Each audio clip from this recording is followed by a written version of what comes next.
vais là-bas.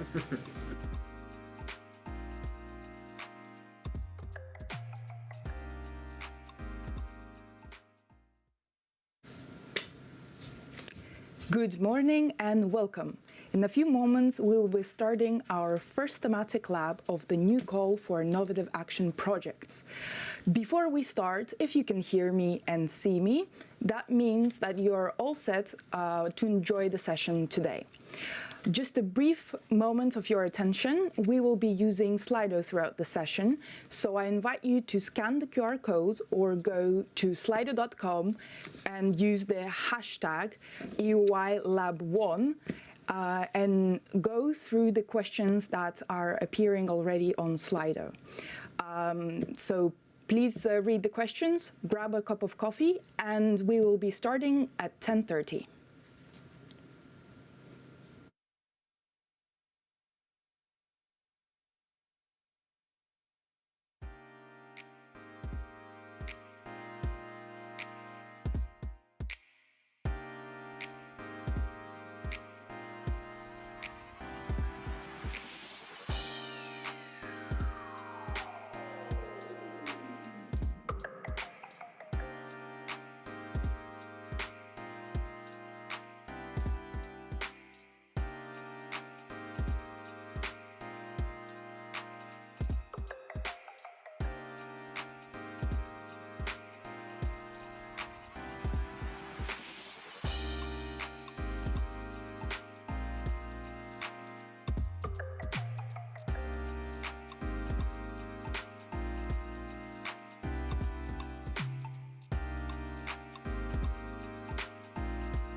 10:30 Brussels time, and I wish you all a good morning and a warm welcome to the first thematic lab of Innovative Actions Season 4. My name is Sofia Jerevin. I'm a project officer at EUI, and I'll be your host for today. So for those of you who probably have just discovered EUI or have tried your luck in the previous calls 1, 2, and 3, I'm sure you're wondering, so what is this call for? Well, we decided to diversify our offer and try out some innovation on a local level. We lowered the eligibility threshold for urban authorities from 50,000 inhabitants to 25,000 inhabitants. And this led to updates in the application form, guidance, and the overall framework of the call.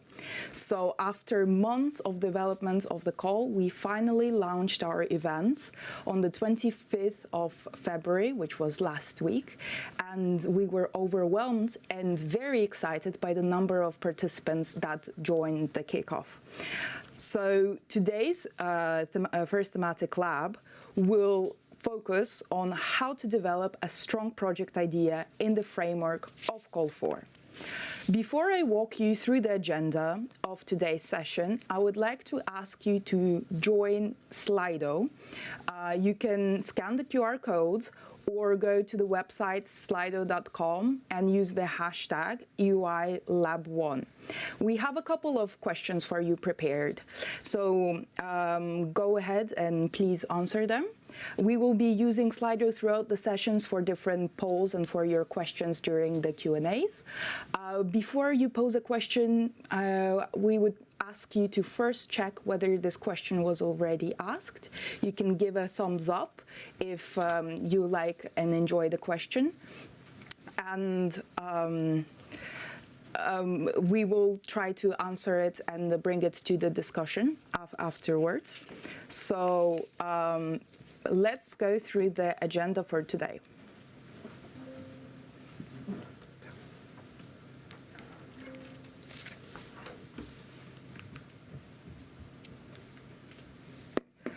So first on our agenda, my colleague Roman will talk about key features of a good project, about eligibility criteria, and about what do we understand under city-led approach and a good partnership.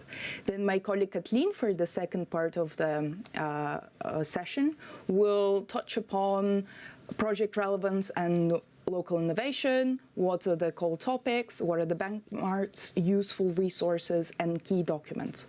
Both sections will be followed by a Q&A, and we should finish by lunchtime. So before we start, shall we have a look at the Slido? Our first question is, from which city are you joining us? Oof. I see quite a lot of participants are from the city of Umeå, but also in close second is Prague, Budapest, and Skopje Loka. I hope I pronounced it correctly. But I also see other cities like Thessaloniki and Zagreb, Riga, Pavia, Lisbon, Madrid, Nice, Malmö, Montijo, I hope I also pronounced that correctly. TBD, I wonder what that means. Shall we move on to the second question?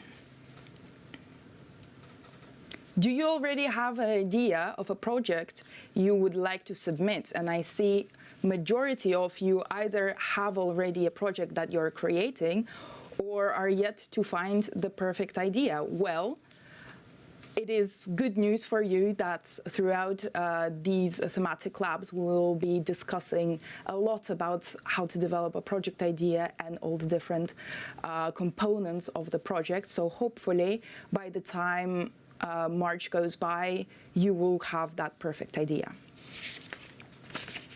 Now I'd like to invite to the stage my colleague Roman.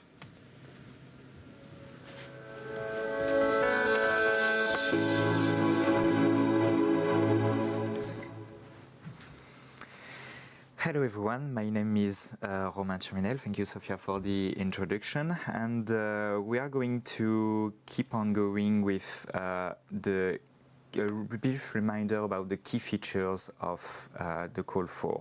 So should you go for Call 4, this is what we are going to check out in a second. And we are going to come back to Slido for a brief quiz to test your knowledge so far about Call 4. So I see that Call 4 quiz is starting. If we can have the first question. Okay, so our first question today, what is the maximum duration of the implementation phase for a project under the Call 4 of EUI Innovative Actions? Is it 2 years? Is it 2.5 years? Is it 3 years? Or is it 3.5 years? So this was something that was already communicated in the session last week. So let's see who was there last week and who remember well. And I can see in the results that most of you are answering 2 years. And this is indeed the good answer. The duration of implementation phase for project under Call 4 is 2 years, whereas it was 3.5 years in the first call. So can we maybe move to the next question now? What is the maximum eligible ERDF for one project proposal? Is it 2 million euros ERDF? Is it 2.5 million euros ERDF? Is it 5 million or is it 1 million? Again, this is something new with Call 4. Let's see who is able to find this new information. As we also pay attention to the question, it's maximum eligible ERDF, not maximum budget for this project.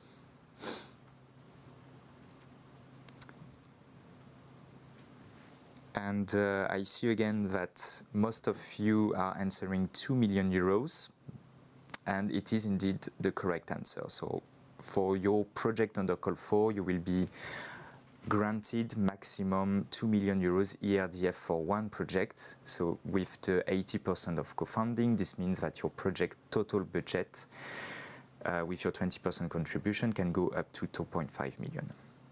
And let's move on to the last question of our quiz. How many topics are available for this call for proposals? Is it again 2? So it was the answer to the first question was 2. The answer to the second question was 2. Let's see if the answer to the third question is 2 again. 4, 6, or 8 topics for this call for proposals.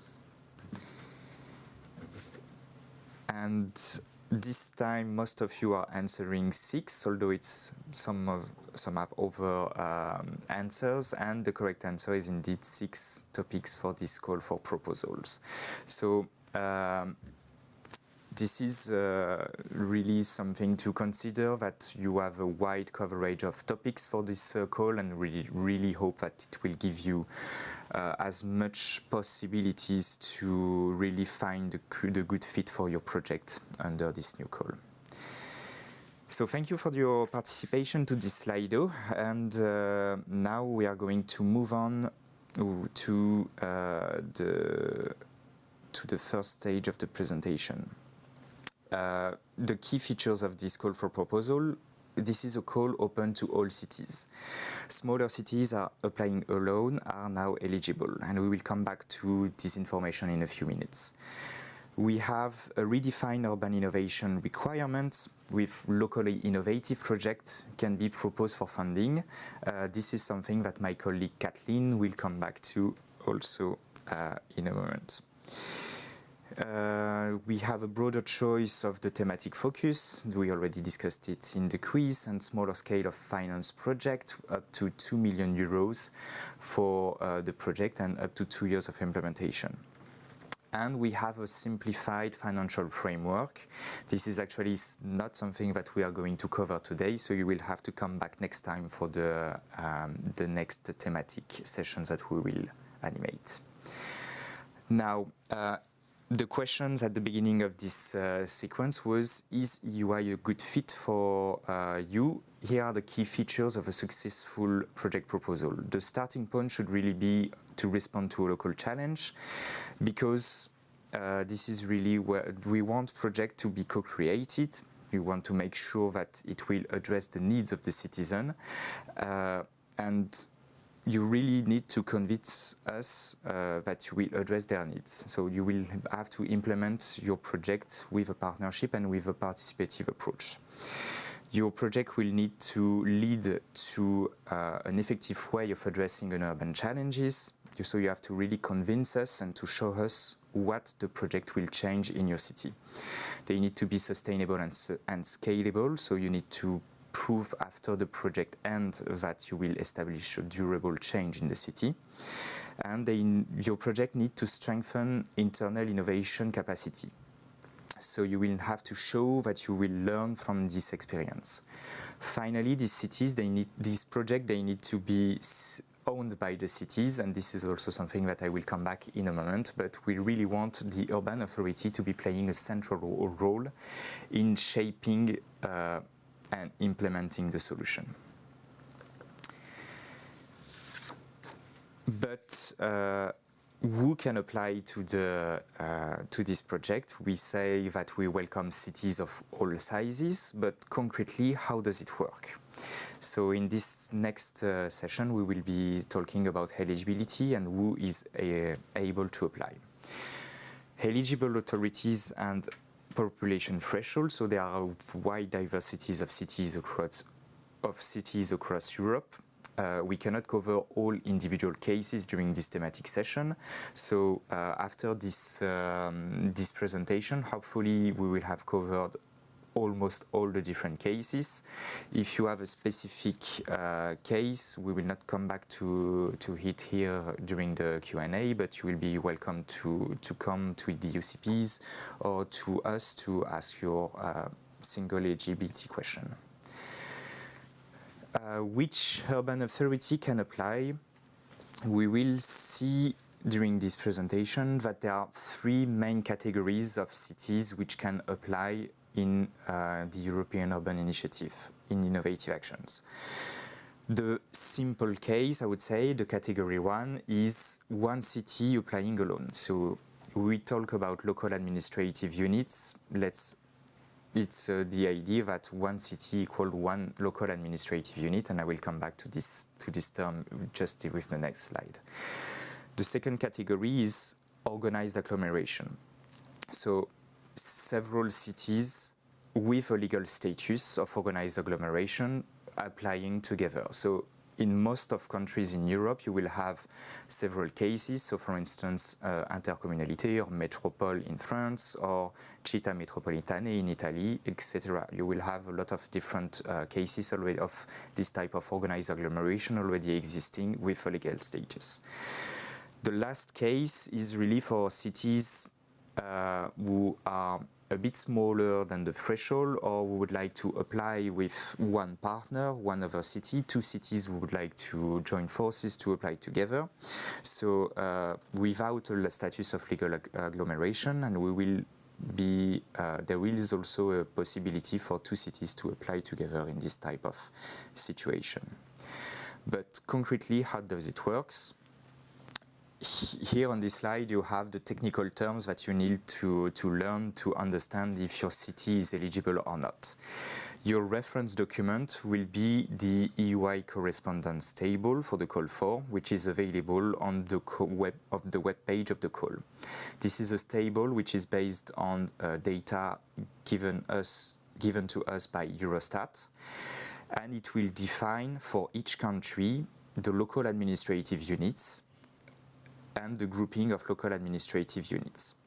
For each of these local administrative units, it will be associated to one population, which is based on the latest data that Eurostat has access to, and the degree of urbanization. So there are three different codes, 1, 2, or 3. In the case of EUI, only code 1 or 2, which corresponds to cities, towns, or suburbs, are eligible. Now let's go into the detail, how to check if your urban authority is eligible. In the case of the category 1, the single applicants, you would have to go through this correspondence table, find your local administrative units corresponding to your city, check the population, it has to be minimum 25,000 inhabitants, and the Degurba code, it must be either code 1 or code 2. If this is the case, then your city is eligible to apply. A second category possible, as I was saying before, is for organized agglomeration with a legal status already existing. In this case, you will go through the list of local administrative units and see which local administrative units together compose this organized agglomeration. You will have to sum up the population, check that the total combined population is 25,000 inhabitants, and see that at least 51% of the inhabitants lives in local administrative units with a Degurba code of 1 or 2. This is really for you to understand that this is to check that your organization is predominantly urban. And finally, an association of urban authorities applying jointly, so the category 3. In this case, you will have to check that each local administrative unit are a local administrative unit with a total combined population of 25,000 and that both have a Degurba code 1 or 2. So as you see, there is a lower threshold for the minimum number of 25,000 inhabitants. There is no maximum number of population for a city to be eligible to apply under EY. I was talking about local administrative units and this correspondence table. This is what it looks like concretely under the hood. So here in this case, for instance, you see that we are on the page of Belgium. So there is one page for each member state, and in each case, you will have the total list of all the local administrative units eligible in this country. So, for instance, if you can see the names of the line, you can see on the second line that there is the city of Antwerp, which has a population of 531,420 inhabitants, and that it's a Degurba code of 1. So, in this case, we can see that this is a local administrative unit eligible to apply. So take your time, open this file on the big screen to be able to see what the information. Look for your city in this file, and check then with the 3 categories of eligibility. Now this is the general rules, and we know that. This is the general rules. We know that they are common pitfalls or common tips that we can give to all applicants who would like to check if they are eligible for the call for. So first, what about rural areas? So I remind you that we are the European Urban Initiative, so local administrative units categorized as Degurba Code 3 are not eligible under EY. What about municipal agencies? Whether they are fully or partially owned by the municipality, they are not eligible. When we talk about a main urban authority eligible to apply, we really want the public authority which is responsible, which is corresponding to the city. Municipal agencies, municipal companies, they are eligible to be partner in the project, but they cannot lead the project and submit the project. Another type of examples that we have is specific to certain countries. So as I was saying, there is a specific situation for each country in Europe, and we have, since EY and UIA already had their first call for proposals, already identified some tricky cases, or individual cases, I could say. We have this example with category 1. What if you go through this correspondence table and you see that your municipality is actually divided into several local administrative units? This is notably the case in Portugal, where you have the system of parishes, where several parishes all corresponds to one single city. You can have actually also the other way around, where you find your local administrative units, which is at a bigger scale than what you are. This is notably the case for municipal districts in the main capitals of Europe. So concretely, how does it work? We have the first example with administrative borders of municipality, including several local administrative units. You will have to list all the local administrative units and include them into your application, checking that the eligibility applies with at least 51% of inhabitants. In the other case, with administrative borders do not corresponding to local administrative units, you will have to include in your application form the population number and the administrative boundaries delimitation and confirm to us that you have a status of local government. How to make sure that a grouping of urban authorities can be considered as an organized agglomeration. Here it's important for you to understand that grouping of cities under organized agglomeration, we are not talking about association of cities or networks of cities. We really want public bodies which are officially recognized as a tier of local government by the national law. And also to understand that we want urban authorities, not regional or provincial level of governments. So they have to be composed only by municipality and city councils. They have to have specific competencies fixed by national law and have specific and administrative structure. So you will see in the guidance or in the terms of reference that we already have identified a lot of this type of organized agglomeration. So your starting point to ask yourself if you are eligible should be to go to these terms of references. I talk in the category 3 about two cities applying jointly to reach the 25,000 thresholds. This is indeed possible, whether the cities applying together have formal cooperation agreement or even actually if this is the first time that they are starting to collaborate. What we would definitely recommend in these cases is really to understand that we do not expect large number of urban authorities applying together. We usually recommend to limit them to maximum 3.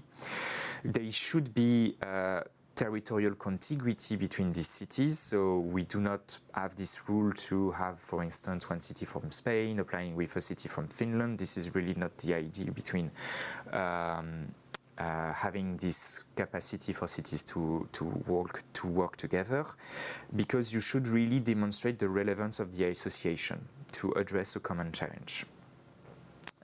We do not want shadow partners as urban authorities. Finally, what to do if a more recent or favorable data is available. So if the information related to the number of inhabitants in the correspondence table is, according to you, not the latest one, we allow you to work with National Statistical Institute.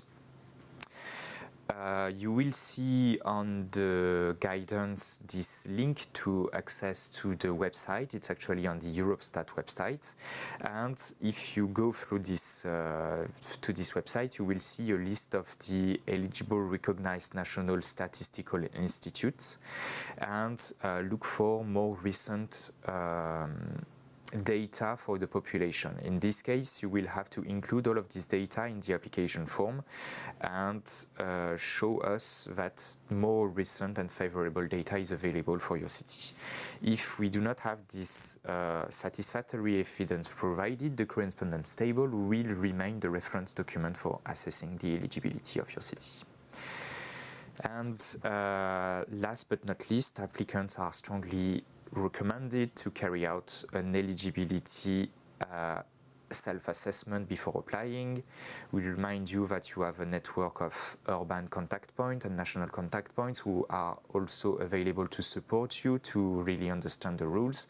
And you can contact the EY Permanent Secretariat should you have any doubt before starting your application. So that's it for this first sequence about partnership. Now we are going to get into more detail about city-led approach. Sorry. And we will come back to your question about eligibility at the end of this second sequence. So city-led approach, why does it matter to us? Because we want to empower cities and give them the capacities to really lead the project. This comes predominantly through the role of the main urban authorities, or MUA, as I'm going to say a lot during this presentation. So the main urban authority should be understood as the leader of your proposal. The MUA within a EUI AI project is directly involved in the experimentation and should play a strategic and operational role in delivering the innovative solution. Concretely, it means that it is the MUA who bears the financial and juridical responsibility towards the entrusted entity. So the main urban authority, it's not just the one submitting the application form, it really should be the one leading the project, having the overall management, the strategic coordination of the partnership.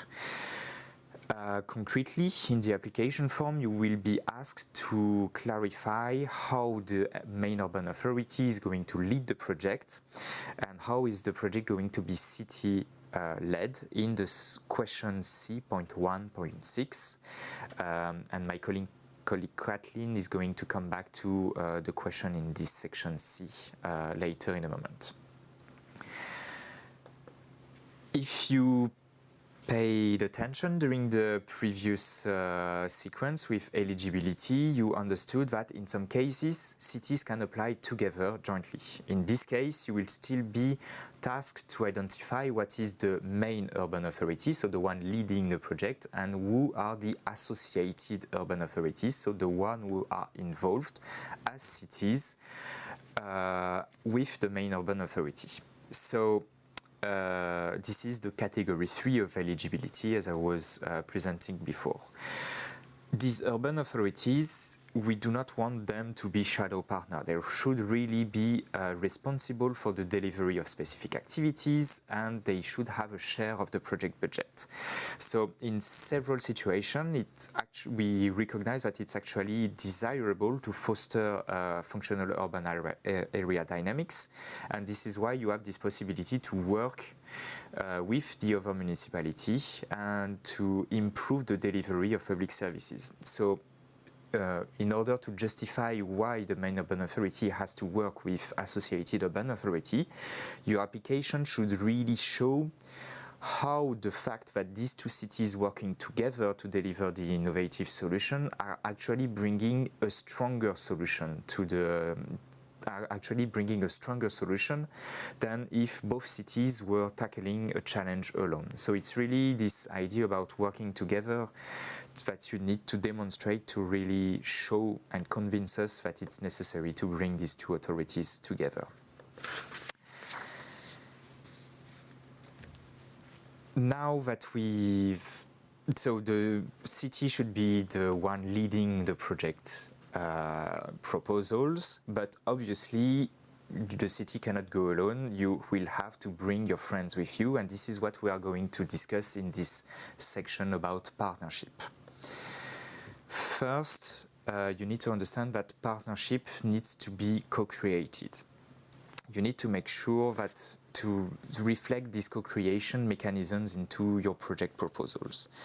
And one starting point can be to identify your target groups. So concretely, who are the end users who are going to benefit from the project? depending on the nature of the project, they must be in line with the project objectives. So they should really be at the core of your project in this instance.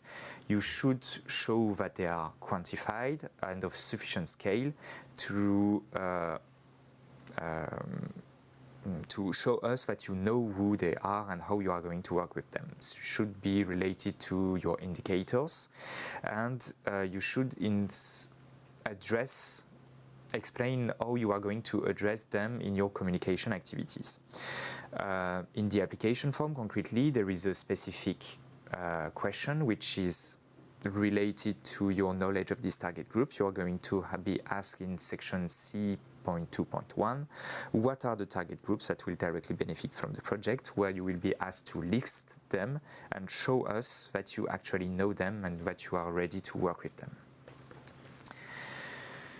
When you identify your target groups, you will probably start identifying and map out the group of stakeholders that are revolving around these target groups.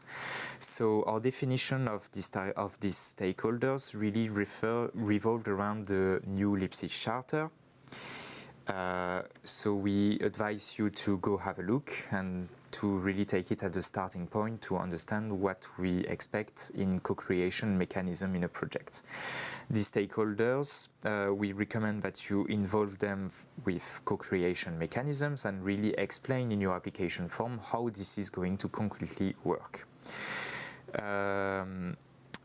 This is really identifying your stakeholders and understanding their influence is a critical expectation for the success of your project. And you will be asked in the section C.2.2 to describe which participation and co-creation mechanisms will be implemented in the project. So you will be asked to list them concretely. There are different levels of engagement in your project, and the stakeholder identification and their involvement of the project target groups, it should not be something that you only do at the application stage. It's really something that should be a continuous process throughout the entire project life cycle. So you need to demonstrate also by which mechanisms you are going to keep on this you are going to maintain this involvement of stakeholders during the project. New forms of participation should be encouraged or improved. And one tip that we really would ask you to ask yourself, what is the maximum feasible participation for your project? What can you do more to involve target groups and stakeholders? So now that we have identified the co-creation mechanism, it's important also to identify who you are going to be working with in your partnership and who are going to be the delivery partners that you will work with on the day-to-day basis. So who can be a delivery partner in a EUI project? Any organization with a legal personality can be delivery partners, but they must have an active role in the implementation of the budget. So it's better to have a smaller partnership than token partners that are only there to look good on the application form. They hold the partner, you should show that they will bring key knowledge and expertise into the project design and implementation, and they should have their dedicated budget, but this question of budget will be for another thematic session. What is a strong partnership? You will need to demonstrate that your partnership includes relevant experience and expertise to complement the MUA and to add value. You will need to show that it's balanced, that it's complementary. There is no one-size-fits-all solution. It really needs to be tailored to your project. And only one indication that we can give is that given the resources, the budget, the time allocated to project under call for, partnership with more than 6 partners could be require extra efforts and resources to ensure an effective management. So if you have to go above 6 partners, really ask yourself if all these partners are necessary. So final tips when you will be starting your application and start gathering your partners around your table. Ask yourself, why do you need these delivery partners? Ask yourself, how do the partners complement each other? Ask, is anyone missing? It might be an important question to ask before the deadline. Do they all have a meaningful role, and how are you able to reflect that in the work plan? It's really important to show us also how they are going to be involved in the work plan, and how do they all support the achievement of the project objective. So what matters the most in the end, it's really to convince us that this team that you have gathered, they will help you to reach your objective. And that's it for me on this question about partnership. So we can now go to question and answers. Thank you, Ramon. Thank you for this presentation. Shall we have a look at the Slido? So I would like to remind everyone that we're using Slido throughout the session, and please either scan the QR code or go to slido.com and use the hashtag AOILab1 and post your questions. So we have already one question that has been highlighted, and this is, what city size is too large? We do not have too large cities, so any city above 25,000 inhabitants is welcome to apply, and there is no maximum threshold to a city's size. Thank you. Second question, is there a population limit for associated urban authorities? For example, either up to 50,000 inhabitants or between 50,000 and up to 1 million? I'm not sure also to understand this question, but as I was saying before, the only thresholds that you need to really consider is the threshold of 25,000 inhabitants. Above that, there is no real difference. I think the questions changed, but there is only another threshold that you need to consider. It's the threshold of 50,000 inhabitants, because this is the threshold that will depend on the bonus points attributed to smaller cities. So between 25,000 and 50,000 inhabitants, main urban authorities will be given bonus points to their application. And you can have more information about this bonus point system in the selection criteria of the call for guidance. We have another question from Alessia. Can two cities not contiguous but part of the same sustainable urban strategy participate, or will they receive a penalty because they are not contiguous?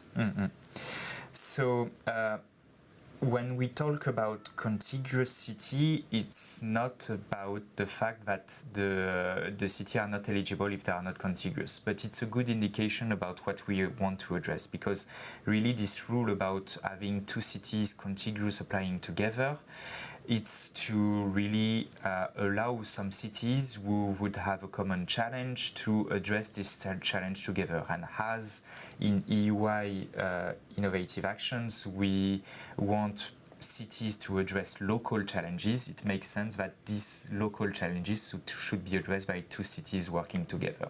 So in some cases, it can be relevant for cities would be a bit remote to work together, but it's really not the idea, as I was saying, to have cities separated by several hundred kilometers working together. It's not really the idea that we have behind addressing local challenges. So you will not be penalized if you are not contiguous, but whatever you do, you should really show that the two cities working together have a strong added value in working together instead of working separately on a local challenge. Thank you. Another good question is, what minimum number of delivery partners is required? There is no minimum number, but we want co-creation. So obviously, if there is an application form submitted with only one main urban authority applying alone, that will not be considered as what we have in mind. So you need to make sure that you have sufficient delivery partners that are there with you, and you should, at the maximum possible, try to involve delivery partners from other other sectors, so private companies, for instance, or it can be research entities, it can be association, local government. Really make sure to involve the one which are the most relevant. Another good question. Is the outmost region status of territories like Canary Islands classified as a transition region can be considered in project evaluation? Outermost regions of the European Union are eligible. In this example, Canary Island, yes, is one of the outermost regions of the European Union, and we already have in the past some cities applying from this territory, and they were considered eligible. Thank you. Another quite relevant question from Marie. Is the transfer partner status still going for Call 4? Good call, Marie, because we do not have transfer partners anymore in Call 4. This was only for Call 1 to 3, but there is no transfer component anymore in this call, so no transfer partner either. Thank you. Another question. As an EU project, we should keep the European dimension, right? We should avoid to concentrate nationally. Is it recommended to have 2 urban authorities from 2 EU countries? So there is not in EU-wide this idea about European dimension. Most of the partnership, they are actually locally led. So most of the partnership that we have under the European Urban Initiative, they are already concentrated at the scale of one city. Of course, you have the possibility if you want to have delivery partners from other EU member states, but it's not a prerequisite, it's not mandatory. And actually, if you want to have delivery partners from other EU member states or even from other EU regions, you should really demonstrate what's the added value of these partners compared to partners that could be already existing in your ecosystem. Thank you. And there's another question from Inez. Is a research partner obligatory? So technically, no. There is no mandatory requirement about that. Now we know that your project is going to deal with innovation. We know that your project is probably going to have the requirement to be measurable before the end of the implementation. So I would say your research partner is probably very highly recommended. Okay. And one more question kind of related to that from Melina. Can an infrastructure provider be involved as delivery partner in order to co-create the solution with the municipality and then implement the investment? Yes, to me it's exactly the type of situation where you need a delivery partner who is going to be involved and to take care about the implementation of the investment. So to me, yes, this looks like a very simple demonstration of why you need delivery partners with you in your project. Thank you, Ramon, for answering the questions and doing the presentation. And it is time for the second half of the session, so I would like to invite my colleague Kathleen to deliver the second part of the presentation. Thank you.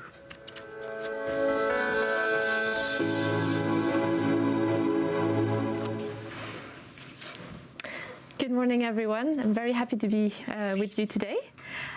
I'll be doing a presentation on local innovation and project relevance. So for those of you who are familiar with EUI, our motto has always been to give space and resources to city to innovate and to test new bold ideas. And for this new call, for Call 4, it's still the same. We're still keeping the same motto, but with maybe something that has changed a bit is that we'll have a very context-specific approach. So we'll be looking for innovation that has not yet been adopted locally. It doesn't mean that you shouldn't be creative and innovate in your city. Let's have a look at how we are going to frame this local innovation. So, what are the new urban innovation requirements? So solutions still need to be relevant to the local context, but also new within this context. So we'll be looking at what's a local situation to understand how this propose a genuine and meaningful advancement with it for the city. So, to be innovative, the idea that you will select will have to go beyond your local practices to really enable the city to update and improve the current way of working. We're looking for something that will bring a clear advancement, and we're also talking about transformative potential. So what is the potential of the project to enable a long-term change within the city? And this idea of looking at the future, looking at the long-term aspect of the project will be really important. What are urban solutions that we're looking for? That's actually quite broad. It can be either services, solutions, products, processes. The definition of what we expect in terms of innovation is very broad. It does not have to be also confined to a dedicated topic like technological or digital innovation. It can be also about social innovation.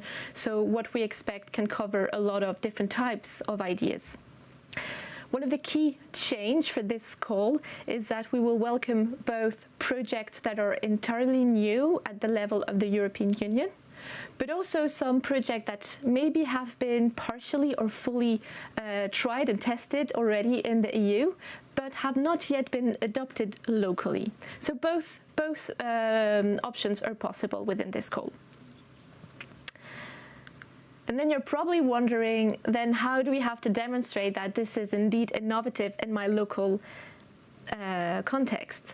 Well, for this, I'd like you to have a look at the little drawing at the bottom of the slide. So we'll always have to start with the initial situation. And the initial situation will be basically your local context and your current way of operating within the city. Then you'll have your innovative actions project, that will be your solution, and hopefully at the end we'll have this the positive outcome of your project, which will be your result, your transformative potential, your advancement over your current practices. So this will be kind of the logic behind what the type of project we want and the logic you'll have to demonstrate. So, the question that you will have to ask yourself is, what's the current, what's the main challenge that you want to address? And here you'll have to identify clearly what is the specific challenge you want to deal with. Then you'll have to explain what is the current way of working in your city, as I mentioned, but also its shortcomings and the need for change. And then you'll explain what is the solution you want to implement. So you'll have, as I said in the start, it has to be bold, innovative within your local context. And it has to answer to the challenge you identified at the start. Following this presentation of your solution, you will have to explain what you would like to achieve with this improvement and also where your inspiration comes from. And all of this logic chain that I'm trying to present will also be the basis of the application form that you will have to submit. Now, I know that probably at this stage you're not already working on your application form, but we thought we would spend a bit of time to explain the questions which are going to be mentioned in the application form to help you select and shape your project, which is really the aim of today's event. So, in your application form, you don't have to have a look now, but you'll have several sections, and the kind of backbone of your application form will be the part C, which will be the strategic description of your project. And here, these will be the first question you have to answer. So what is the main challenge to be addressed by your project? So basically, it's your starting point. So we want to understand what's your issue, why you want to tackle it, and how big your problem is, kind of. So you have to explain what is the main challenge, but also explain why it matters and its scope. So by scope, we would like to understand, as I said, how big is it, how important is it for your local area. You also have to mention the different dimensions that your challenge can have, either whether they're social, maybe who is affected, economic, what are the costs, or is this challenge creating or deepening inequalities in your city, but also the environmental dimension, either the link to pollution, climate impact, etc. We'll want to understand also the scale of your challenge. Is it something that is specific to a neighborhood in your city, or is it something that is happening citywide? So give us an idea of the geographic scale of your challenge. And all of this has to be supported by evidence. This evidence can either come from statistics, research, some reports or studies you've made in your city, but make sure you kind of back all this with evidence. So, as I said at the start, we want to understand the starting point. The starting point is a challenge, but also your current way of working. So how is your city currently addressing the challenge you just mentioned before? This will be very important for us to understand what is your starting point, as I said. So please explain who is responsible for addressing this challenge, which municipal department, which other partners are helping you address this challenge, what are the processes, the services that are in place at the moment, and explain why change is needed. What are the limitations, what are the gaps of this approach, and why you would like to work on an innovative solution to change this. So explain a bit what you intend to modify, and show us why innovation is necessary to tackle this challenge. And this is when you will have to explain what is the proposed solution. So what is your great, crazy, bold idea that you want to test in your city to address the challenge, and that will really bring meaningful advancements in your city? This is a box that has like 2,500 characters, and it's maybe the most important box, because this is where you'll have to pitch your project to us and to assessors who will be reading your project. So choose your words carefully, because it's very important that you have a clear and concrete idea of what your solution is, and that you're able to kind of pass on the message to people who will be reading and assessing the application. So explain what exactly will be implemented and how it will work in practice. Highlight what makes it innovative in your local context. That will be very important. That's the key aspect of Call 4. We keep referring to this. And although this is part of the strategic description, make sure your solution is not too theoretical. Do give us some operational aspects of how you will implement your solution, what are the types of processes, products that will change, who will be involved, etc. Of course, you will have the whole work plan to really develop the operational aspects. But if the description is a bit too theoretical at this stage, it can be very hard to understand. And yeah, the last bullet point, keep it feasible. So you're still developing your project, but keep in mind that it has to be implemented in 2 years. It has to be implemented with a dedicated budget of 2 million euros. So it is important that you keep it feasible, and you select a project that is doable within those constraints.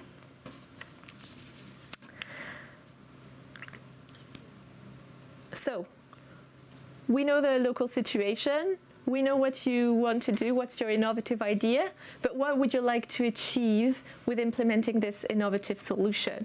Here you will really need to show where you want to go, and it has to be coherent with the challenge you mentioned at the start. This challenge you want to address with this dedicated solution, there needs to be a very clear logic, a red thread between this, and this is where you'll have the opportunity to explain it. So explain what are the direct improvements, the benefits that this project will enable, either short-term or long-term. And as we said, what's the transformative potential for your city? Highlight how in the future it will have a lasting contribution for your urban area. How it could leave a mark, if you want, on how the city operates. And this is also a bit linked to what my colleague Romain was mentioning. We're looking for city-led projects. So ultimately, they really need to be focused on improving how the city operates. You will also have a box where you can highlight where your inspiration comes from. Here you can refer to either EU best practices, to some academic research, or other locally tested pilots in Europe or elsewhere. It can also come from your own member states. But please explain where you got your ideas from, the different bits and pieces of your project.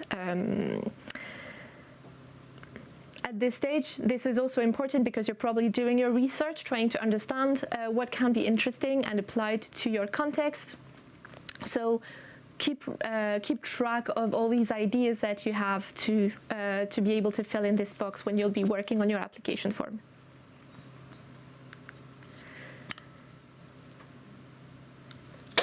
So, some typical weaknesses observed in previous calls.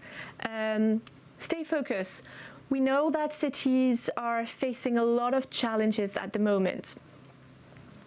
You can't address them all with one project, so really try to select one key challenge and find a solution that is really adapted to this challenge. So yeah, don't try to solve all the issues of your city.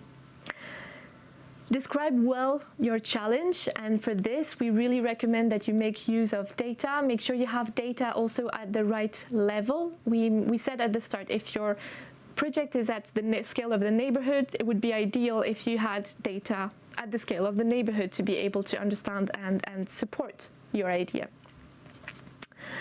And maybe the last point of attention would be make sure that your challenge and your solution are clearly integrated, that there is a clear link, and that your solution indeed will help address fully or partially your challenge. I think that's something I'd like to emphasize on. So this would be in a stage where you've had your idea, you've developed your project, you've started drafting your application form, and then my recommendation would be call a friend and ask them to check your proposal. We have published in the call for guidance the selection criteria.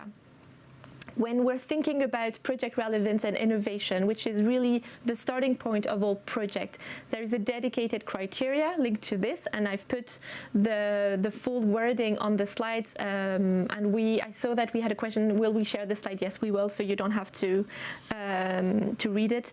But ask a friend or a colleague to check your application against those criteria to make sure that your wording and your presentation of your challenge and your solution is in line with what is expected and what assessors are going to be checking. And if I maybe can draw your attention on some of these sub-criteria, is the first one, to which extent the main challenge is well defined, justified, and supported by evidence.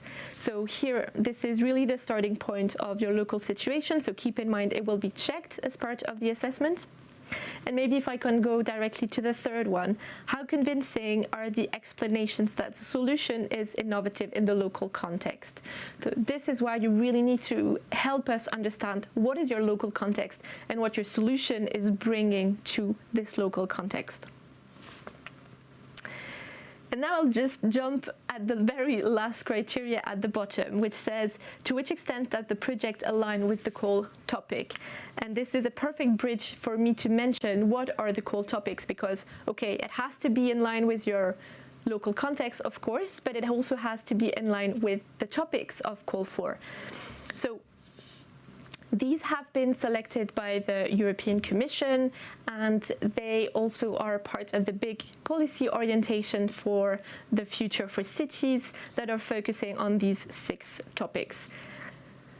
My colleague Romain mentioned it at the start. They are very broad, very open, so it is very likely that your project will find a way to fit within one of those topics.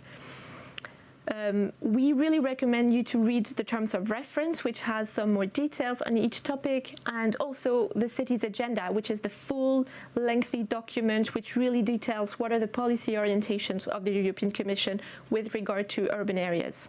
So yeah, if you check the TOR for the description of the topics, but also the city's agenda.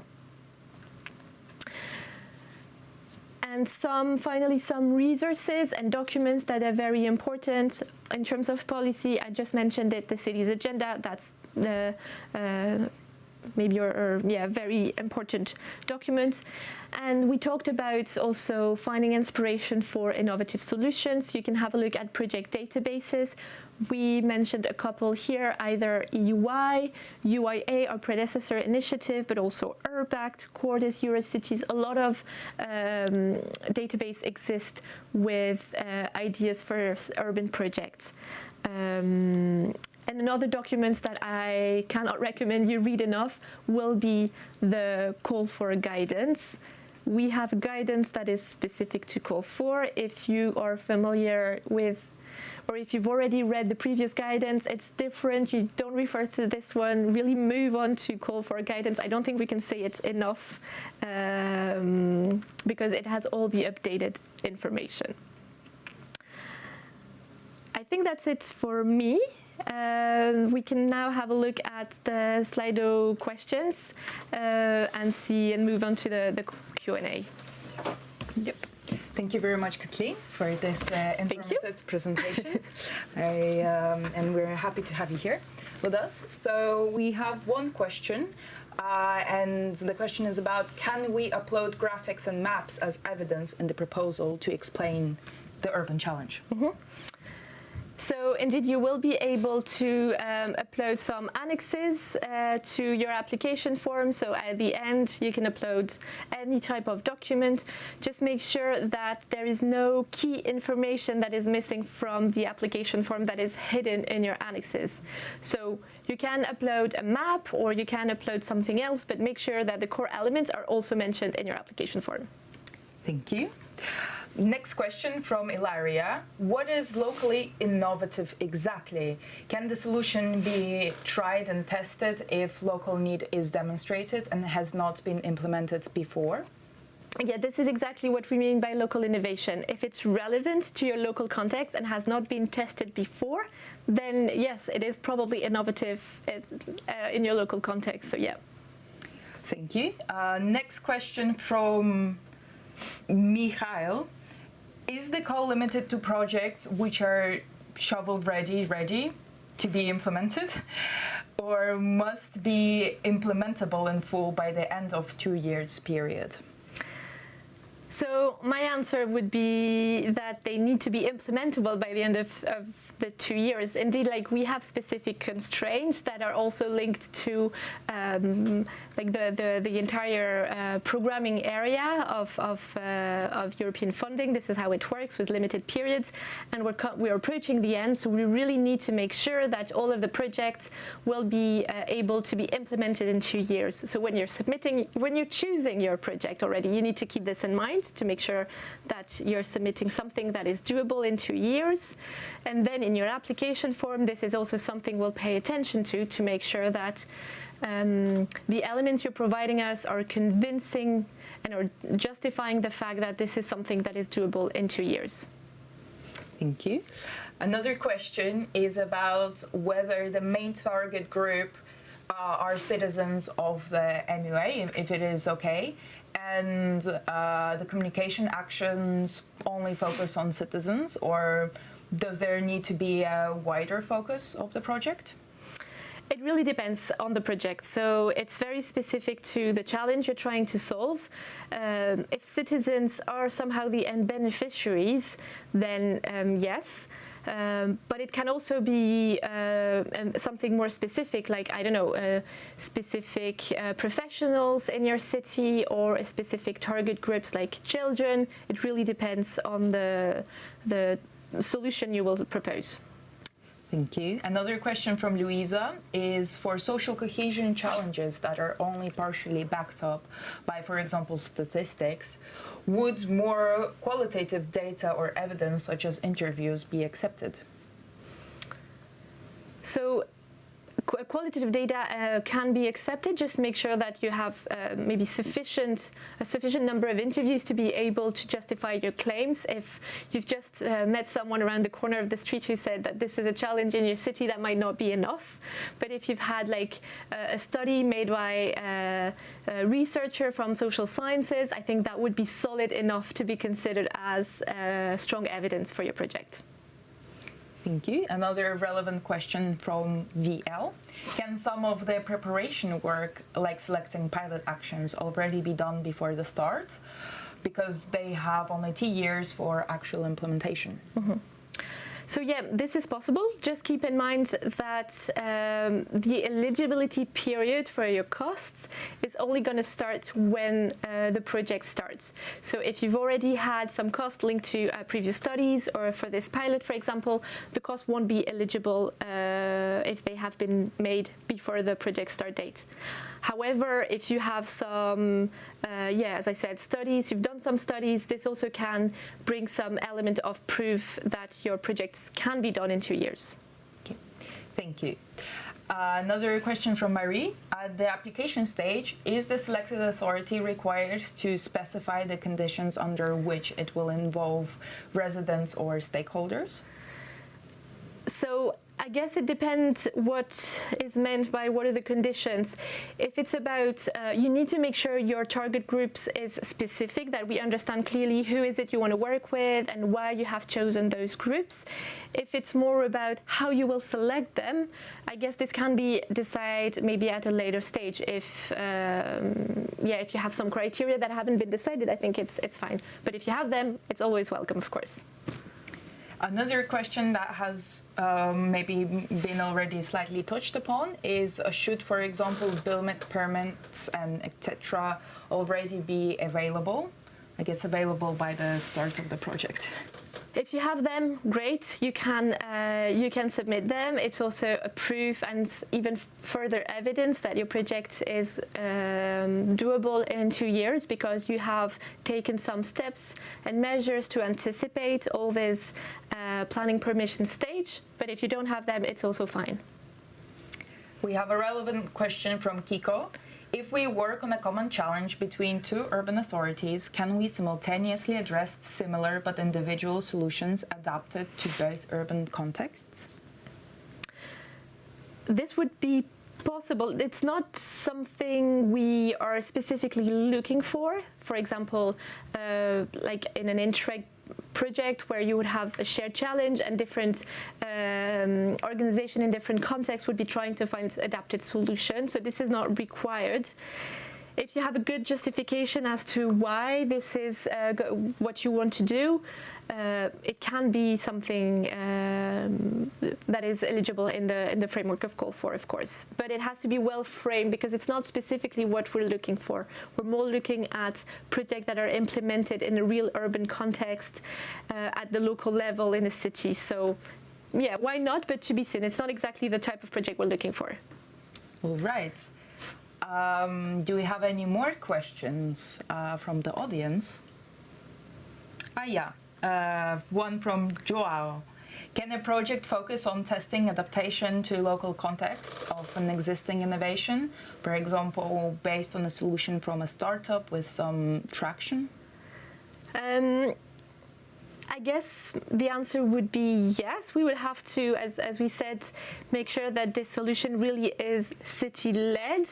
So the need has to come from the city as an urban authority. So in this case, if the idea comes from a startup, we need to make sure that the city really takes ownership of the solution, of the project, really leads on the partnership and doesn't delegate everything to an external organization. Thank you. Another relevant question from Eugene. Can Ukraine municipalities submit a proposal? Unfortunately not. It's cities, and actually all delivery partners must be located in the EU. Okay, so no Switzerland? No. No Norway, UK, no Scotland. No Scotland. Okay. A question from Doris. What can a delivery partner do in the project and what not? What can they do? I guess everything. No, I think it's important that they have activities that are really related to the solution, but I think it's very open in terms of what the activities that we expect. So I think it would have to be a bit more specific for me to be able to answer that question. A question from Marie. Can the project or parts of the project have already started before the selection? It's a good question. Well, I think my answer would be a bit similar to one of the questions we had before. It depends what has started and what hasn't, and you also need to keep in mind that the cost for will only be eligible when the project starts. So if the project has started, everything you've done before cannot be considered really in the project. So I guess if you have done some studies, some focus groups, some planning permissions, no problem. We don't ask for projects to be able to have started already. If you have some elements like this, it's always good to show them, because then it means that your project is advanced and realistically can be implemented in 2 years, but it's not something we ask for. Mm-hmm.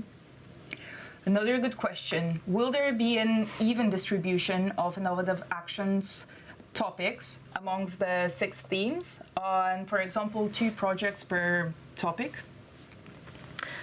No. So we have a budget of 60 million euros, and there is no predefined allocation of the budget per topic. So, yeah. I guess a similar question would be about distribution per member state. Yes, and this is also a very good question. There is no predefined, there is no budget foreseen for each member state, etc. So the selection will really be based on the best application with a score and a ranking that we'll establish with external assessors. Mm-hmm.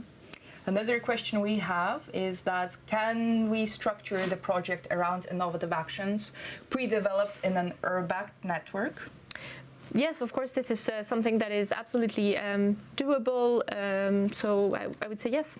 Mm-hmm. Okay, and a question from Francesca. Can you repeat, please, which is the approach towards rural areas? So rural areas are not necessarily our target group, but it doesn't mean that they cannot join a partnership. They need to be together with other urban or peri-urban areas, and we will be looking at the share of inhabitants that are actually living in urban or peri-urban areas in the area of the project. We have a full chapter in the call for guidance about eligibility criteria, so I really recommend you check this, and you also contact either your urban contact point or the secretariat to really check the eligibility. But on their own, a rural local authority is not able to apply. They will need to team up with urban or peri-urban local authorities. Thank you, Kathleen. Looking at the time, do we have time for a couple of more questions? Let's take 1 or 2 more questions. So we have another one, which is about, is it recommended to have 2 urban authorities from 2 different EU countries? It's not recommended. It's not something we look for. We are looking for projects that are very local. This is different from, as I mentioned before, Interreg or URBACT. We don't need cities from different member states to come and build a proposal. If it is meaningful because of you're really located on a border, or because, I don't know, you have something very meaningful, you could maybe justify it, but it's not the nature of the project we are working with. Okay, thank you. And a question from Joanna, is there an eligibility self-assessment for delivery partners? So there is no eligibility self-assessment for delivery partners as such. They just need to have a legal personality, be located in EU member states. But as such, no. I would recommend you check the guidance also for further details. But the good thing is, I kind of laugh at the start because we have like a little self-assessment check for cities, for trying to see a bit how if your project idea is a good fit, and maybe that can be our next part. Yeah, let's get into it. Let's get to the point. Okay. So you can all again take your Slido, and we can have a look at the self-check question that we have foreseen for you. So I'll give you maybe a bit of time to answer. We have selected, I think there are 7 questions, which are here to kind of help you think about what is a solution and if your solution could be or not a good fit for Call 4 based on the framework and all the elements that we have mentioned before. There is no right or wrong answer. This is not a quiz. This is not like, all of these answers can be good answers if you want. It's really a tool to help you decide if indeed Call 4 is for you, and maybe what are the elements that you should keep in mind when developing and shaping your project, which is the whole topic of this, this event. So I can see that votes are slowly coming in. I'll give you maybe some time. Should we have a look at what's coming next maybe, and then we'll go back to the Slido? Okay. While you're answering the Slido, we would like to draw your attention to the support which is available for applicants. So first of all, we will have 3 more thematic labs. They are always on a Thursday. They always start at 10:30 and finish by lunchtime, and they run throughout March. So we will be diving into different topics about how to prepare your application for submission. Then we will support you throughout with Q&A sessions. There are 5 in total through April, May, and June. And we also have available one-to-one consultations where you can book 30 minutes with one of the project officers to discuss some of your questions. The booking is available on the website, and all the relevant information is also available on the website. So finally, we also have some national events which are organized by our urban contact points.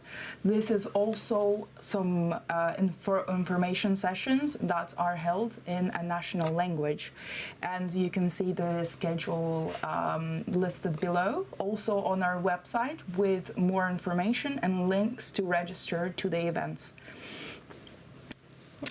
Thank you very much, Sophia. Then maybe we can share the Slido and have a look at the self-check tool that we started. So the first question was, based on your project idea, what type of intervention fits best within a 2 million budget? We mentioned that we have constraints, the time, the budget. So when you're developing your project, try to think, is it something more about service that you could implement? Is it maybe a bigger infrastructure project, or would it be more some studies roadmap or some reforms within the city? So there is, as we said, there is no right or wrong answer. All of these ideas could fit in a project. Try to keep in mind and think about what realistically can you do with 2 million euros. And then the next question was, check at the moment, do you really think your idea can be done in 24 months? Think also about any issues that you could face along the way, any challenges. Is it still okay to do it in 2 years? If we go to the next one, is it something your city has already done? Can you really justify that it is local innovation? If not, then maybe there's some elements you need to think and shift to be able to really say that this is something that will be new and different for your city. So yeah, try to ask yourself, is it really new, and how can I justify it in the assessment? Does your idea genuinely require multiple partners to implement? Romain mentioned it this morning or earlier on. We are looking for projects that can be implemented, that have to be implemented together in a partnership. It cannot be just like a facade. We really want to see cities working together with their local ecosystem. So it's important that each partner has a clear and operational role. If not, it's okay. You still have time to think about your idea and develop it and shape it to make sure that you're involving a wider group of partners. And then we keep referring about this transformation potential. Is your city really has the potential to change in the long term how your city operates, how your urban space is? So yeah, really think about what it would mean for your city. And again, as I said, you still have time to think about your project idea and strengthen maybe the weaknesses that this self-check hopefully is helping you identify. One of the elements, and we will actually mention it a bit more in detail at our next lab next week, same time, same place. Will you be able to measure change at the end of your project? Is it in terms of number of beneficiaries, but also other types of indicators? Energy, cost reduction, time save. Try thinking already about how you will be able to say, oh, these are the results that my project enabled in my city. And the last very important question, we're here to fund pilot project, but also pilot project that can last in time. So try to already think about how you could foresee the continuation of your project idea in your city and anticipate all this when you're developing your proposal. I think that was the last question. I hope it was useful. As we said, there's no right or wrong answer, and you still have time to shape and improve your project idea. So that was it was really here to help you maybe identify what needs to be improved. So we hope it was useful for you. Thank you, Kathleen. Thank you, Sophia. With this, I would like to wrap up our very first thematic lab. And I would also want to thank my colleagues, Romain, and my colleague Isabella, who has been answering your questions on Slido and monitoring them. And a big thank you to you for joining us today and viewing us and asking all of your questions. So that said, I would like to refer to the page where you can follow us on social media or register to our new newsletter to stay up to date with all of our initiatives inside of the innovative actions, but also the broader EOI. If you have any questions that hasn't been answered during this session and is more context sensitive, feel free to email either the Permanent Secretariat at innovativeactions@urbaninitiative.eu or one of the urban contact points of your country. Also, feel free to go on our website and find all the relevant information for Call 4, all the key documents, and the links for the next sessions. That said, I wish you all a very nice day and stay tuned for more.